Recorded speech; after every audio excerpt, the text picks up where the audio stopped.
अमेठी का नाम आते ही सबसे पहले जो तस्वीर सामने आती है वो गांधी परिवार की होती है। अमेठी गांधी परिवार के नाम से जाना जाता है। हालांकि ये तस्वीर अब बीते कुछ सालों में बदल चुकी है। इसकी शुरुआत साल 2014 से ही हो चुकी थी, जब स्मृति ईरानी राहुल गांधी के खिलाफ चुनाव लड़ी थी। स्मृति ईरानी तब भले ही हार गई, लेकिन उनको मिले वोटों ने ये जता दिया था कि आने वाले सालों में अमेठी की तस्वीर भी बदलने वाली है और इतिहास भी। 2019 के लोकसभा चुनाव में वही हुआ भी। स्मृति ईरानी ने राहुल गांधी को तकरीबन 50,000 वोटों से हराया। मीडिया ने इसे नेशनल खबर बनाया था, क्योंकि ये सिर्फ राहुल गांधी की हार नहीं थी, बल्कि कांग्रेस के इतिहास के एक हिस्से की भी हार थी। जब अमेठी के इतिहास की बात होती है तो सिर्फ इस बात से इतिहास को पूर्ण नहीं कहा जा सकता कि यहाँ से कौन हारा या कौन जीता। अमेठी ने अपने अंदर कई इतिहास समेट रखे हैं। इसके इतिहास में संजय गांधी हैं तो इंदिरा और मेनका के बीच की तकरार भी है। अमेठी के इतिहास में एक गांव भी है जिसके बारे में कहा जाता है कि यहीं से अमेठी में गांधी परिवार की विरासत की फली फूली थी। साल 1976 में अमेठी का खैरौना गांव चर्चे में था। संजय गांधी इस गांव में श्रमदान करने आए थे। उनके साथ हजारों कांग्रेस के युवा कार्यकर्ता भी थे। संजय गांधी ने 1977 में पहली बार यहां से लोकसभा का चुनाव लड़ा था, लेकिन हार गए थे। 1980 में संजय गांधी फिर लड़े और इस बार भारी बहुमत से जीत हासिल की।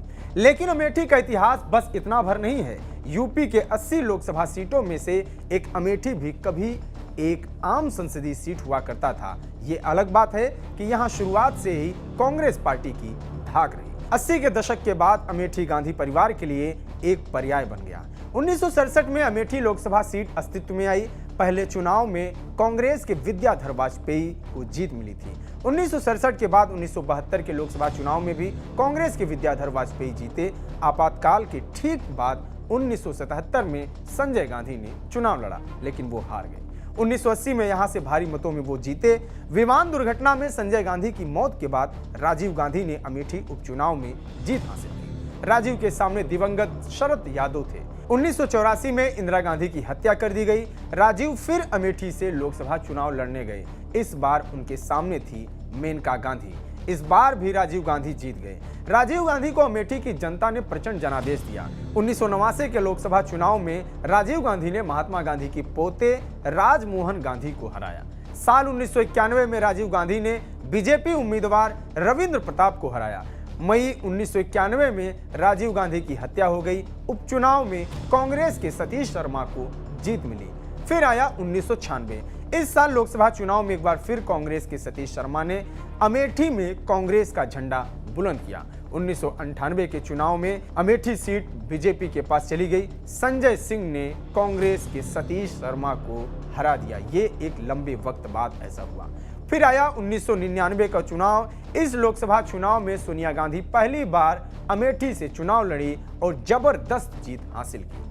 फिर 2004 का चुनाव हुआ। इस लोकसभा चुनाव में सोनिया ने बेटे राहुल के लिए ये सीट छोड़ दी। राहुल गांधी को भी अमेठी की जनता ने खूब प्यार दिया। राहुल अपना पहला लोकसभा चुनाव जीत गए। साल 2009 के चुनाव में भी राहुल को दूसरी बार अमेठी से जीत मिली। और फिर 2014 जब नरेंद्र मोदी की लहर थी, उस वक्त भी स्मृति ईरानी को उन्होंने हराया। यूपी में 73 सीटें बीजेपी जीती, लेकिन राहुल गांधी ने स्मृति ईरानी को 1 लाख वोटों से हराया था। स्मृति ईरानी हारने के बावजूद अमेठी में काम करती रही। इसका फायदा उन्हें 2019 के लोकसभा चुनाव मिला।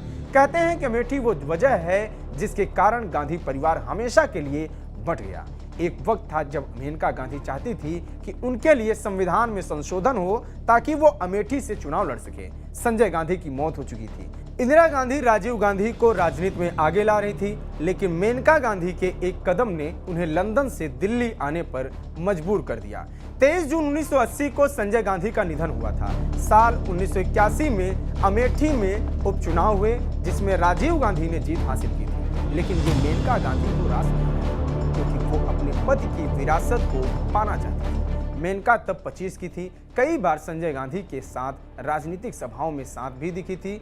राशिद किदवई अपनी किताब 24 अकबर रोड में लिखते हैं कि अमेठी के उपचुनाव में मेनका गांधी चाह रही थी कि किसी तरह राजीव ये चुनाव नहीं लड़े। उस वक्त चुनाव लड़ने की आयु सीमा 25 साल थी, मेनका चाहती थी कि उनकी सास इंदिरा संविधान में संशोधन कर उन्हें अमेठी का चुनाव लड़वाएं, लेकिन इंदिरा गांधी ने ऐसा करने से इनकार कर दिया। बाद में मेनका इंदिरा गांधी के घर से बाहर निकल गई और राजीव गांधी के खिलाफ अमेठी से चुनाव भी लड़ा। यह अलग बात है कि इस चुनाव में उनकी हार हुई।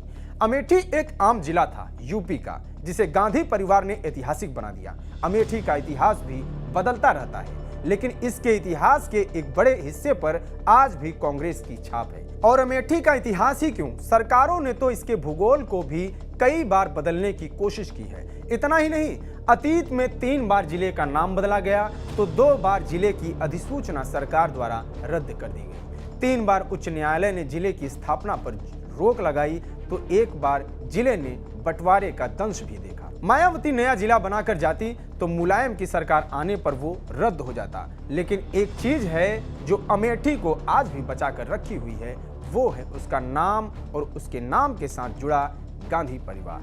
तो ये था अमेठी का इतिहास और कैसे इस पर गांधी परिवार और कांग्रेस का छाप रहा, इसके बारे में हमने बताया। ये वीडियो, ये जानकारी आपको कैसी लगी हमें कमेंट बॉक्स में बताएं। जुड़े रहिए TV9 डिजिटल के साथ। नमस्कार।